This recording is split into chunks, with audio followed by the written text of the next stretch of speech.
Assalamualaikum warahmatullahi wabarakatuh. Alhamdulillahirrabbilalamin. Wassalatu wassalamu ala asrofil anbiya'i wal mursalin wa ala alihi wa sahbihi rasulillahi ajma'in.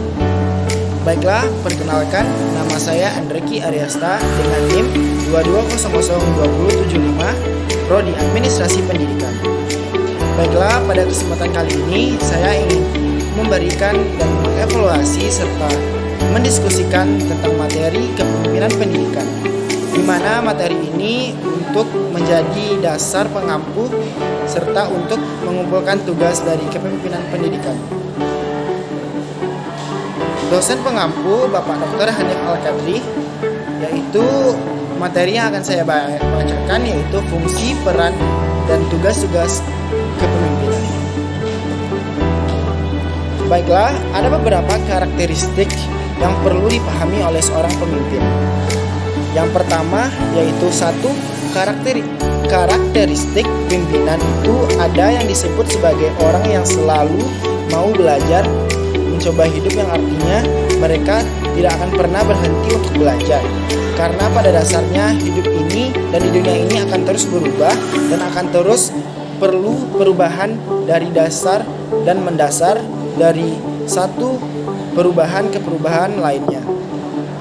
Perubahan itu sendiri tidak hanya dengan pendidikan formal, tapi juga pendidikan di luar sekolah. Semua harus menjadi pembelajaran dalam hal apapun untuk menjadi tolak ukur dan penampu dalam tonggak yang dipimpin serta bagi seorang pemimpin dalam menjalankan tugasnya.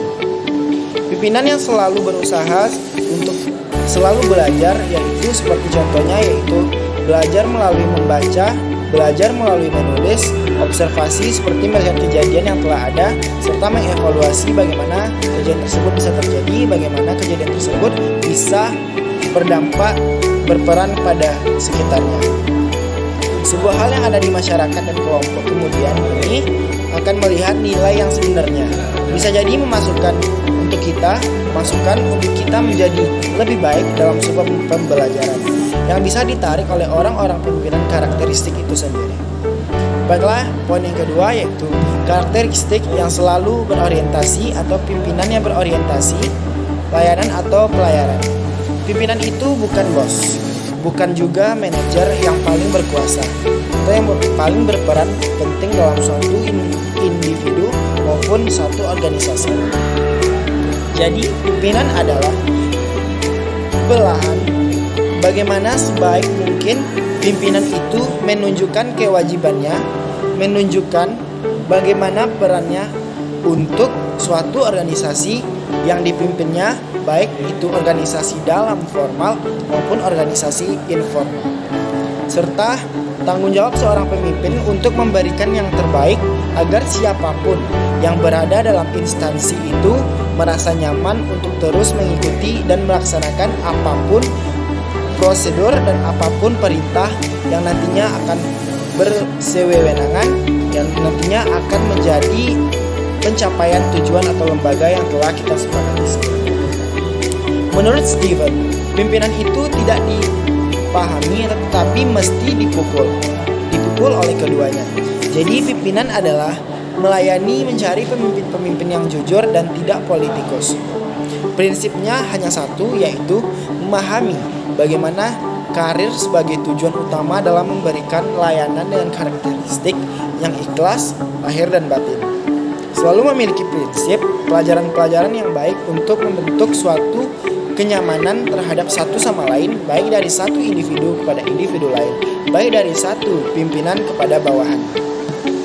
Oke, selanjutnya yang ketiga yaitu penelitian dan staff accounting, yaitu masuk pada intinya karakter pemimpin tersebut, pemimpinan yang memiliki energi positif bagi lingkungan, bagi siapa saja yang ada di sekitarnya, wajib dicontoh pada prinsip orang tersebut. Energi positif dan energi negatif. Jika energi positif yaitu sebenarnya kalau kita mencoba melihat lebih jauh pada ikhlas atau keikhlasan seseorang pemimpin kepada bawahannya, maka kita harus mendukung, mensupport bagaimana pemimpin tersebut untuk selalu bersikap jujur, selalu berorientasi kepada kebenaran, selalu menjadikan pemahaman, selalu menjadikan observasi sebagai bentuk menyempurnakan diri sebagaimana dia memimpin suatu organisasi tentunya memiliki tanggung jawab yang sangat besar, dan itu adalah bagaimana cara dia menjadikan dirinya sebagai orang yang bertanggung jawab terhadap suatu kondisi. Jadi pimpinan harus memiliki karakteristik pemimpinan itu yang harus dilayani dan harus selalu belajar seumur hidup untuk selalu mengupgrade diri, untuk selalu berpegang teguh pada bagaimana dia berpotensi untuk melanjutkan, bagaimana berpotensi untuk mempertahankan sistem kerja yang baik tanpa adanya ketidakjujuran, tanpa adanya korupsi, hal-hal negatif lainnya yang nantinya akan terjadi. Baiklah, langsung kita masuk pada fungsi-fungsi dari seorang pemimpin. Ada dua aspek dari fungsi-fungsi seorang pemimpin, yaitu yang pertama fungsi administrasi, yaitu pimpinan itu sahabat yang sebenarnya membuat formulasi, mampu membuat aturan yang hijau, kemudian membidikkan fasilitas atas kebijakan itu untuk mereka yang dipimpin nama bekerja dalam hal apapun dalam lembaganya. Fungsi manajemen puncak yang berdasarkan pengorganisasian, pengawasan, controlling, actuating, yaitu merencanakan, mengorganisasikan bagaimana pimpinan tersebut harus menggerakkan dan pimpinan tersebut harus mengontrol lembaga-lembaga yang ada di dalamnya agar sesuatu yang diinginkan lebih tercapai cepat, lebih tercapai dengan baik tanpa adanya kesewenangan. Ada beberapa jurnal fungsi kepemimpinan yang bisa didefinisikan sebagai fungsi dari instruktif. Ada beberapa sumber yang membantahkan bahwa fungsi kepemimpinan itu bersifat hakiki. Seseorang pemimpin adalah sebuah wakil atau juru bicara organisasi dalam hubungan atau pihak manapun. Yang ketiga yaitu fungsinya yaitu sebagai komunikator yang efektif dan sebagai integrator objektif bagi yang netral dan bagi orang lain. Menjadi seorang pemimpin, kita akan membantu masyarakat untuk menciptakan dan untuk menetapkan pimpinan tersebut dengan tujuan yang baik. Kegiatan yang harus dilakukan untuk membantu guru, siswa dalam masyarakat harus menetapkan ini. Nilai-nilai yang berpegang teguh dalam pendidikan yaitu mencapai dasar yang jelas, tujuannya tidak salah, serta memberikan fungsi dan visi misi yang selaras dengan apa yang ia pikirkan dan ia kerjakan pada prospek kerja nantinya. Memperlancar proses-proses lembaga pendidikan yang otomatis, proses belajar pengajar efektif tercapai tujuannya, yaitu objek pimpinan punya kewajiban untuk memperbaiki pembelajaran yang sebenarnya melakukan pimpinan-pimpinan pendidikan. Menyusun suatu organisasi yang efektif yang dimana kegiatan pimpinan tersebut pendidikan adalah mulai bagaimana cara kita melakukannya bersama-sama untuk menjadikan organisasi ini menjadi produktif serta bermanfaat bukan bagi diri kita sendiri tapi bagi orang lain.